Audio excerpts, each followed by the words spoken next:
ეხლა მოდით მე მინდა ვისურვო დიდი კონსოლიდაცია ჩვენ შორის, მეგობრებო. დიდი კონსოლიდაცია. მიუხედავად ჩვენი აი სიმპათია ანტიპათიებისა, დავაკამათისა, შეჯახებებისა, დადგა დრო, როდესაც უნდა ვიყოთ ძალიან ერთიანი. არ დაგიმალავთ, რომ ცოტა არის პატარ-პატარა ხელისშემშლელი ფაქტორები იქ უცხოეთში. წუხარებით უნდა ვთქვა, რომ ერთი ჩვენი თანამემამულე ძალიან განაწყენებულია ჩვენზე და ყოველნაირად ხელს უშლის საქართველოს, რომ ის აღიარონ უცხოეთის ქვეყნებმა.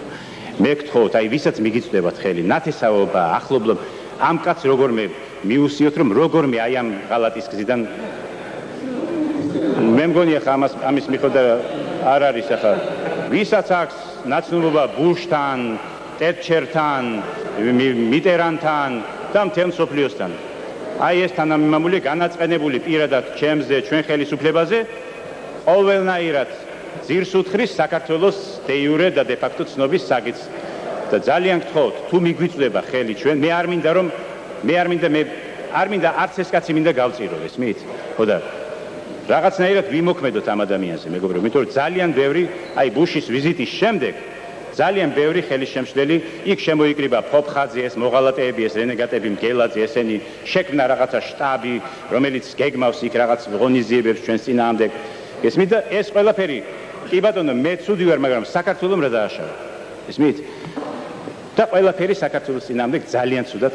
ესე იგი, მიდის საშინელი ინფორმაციები ბუშის აპარატში, რომ ჩვენ ვართ ესე იგი ფაშისტები, ოსების მტრები, აფხაზების მტრები, მჩაგვრელები, რაღაც საშინელი სადამ ჰუსეინები. აი, როგორმე ეს უნდა ვიმოქმედოთ ამ კაცს. მე არ ამჯერა, რომ საქართველოს რომ მოინდომოს, არ მოახდინოს ამ კაცის ზემოქმედება. ესე იგი, კი ბატონო, კარგია, მოსკოვში ახლა იქ გამოდიხარ, იცავ რუსეთის პარლამენტს, ჩვენს დავიცავდი, მაგრამ ჩვენი ყავს ჯერ დასაცავი, კაც. გავიქცეოდი, მე არა ვარ, მე მშიშარაკა წავიდოდი იმ მიტინგზე, მაგრამ ჩემ პარლამენტმა რა დამიშავა, მეგობრებო. ისმის, რომ იმიტყვიან, აკაკის თმის არ იყოს, მამის სული გაუშვია, ფიცავს მამინაცვლის მზესაო, კაც. ცოტა ამ შენობედურ ქვეყანასაც გადმოხედე. აი ეს ცოტა გვიშლის ხელს, გვიშლის ძალიან, მეგობრებო. და მე მინდა რომ რაღაცა საერთო ის მოუძებნოთ, რაღაც საერთო გზა, რაღაცა უნდა მოხდეს, მეგობრებო, ჩვენ ჟურნალისტებმა, ისე იგი ჟურნალისტები არ მიიღო, საქართველოს ჟურნალისტები ინტერვიუსთვის.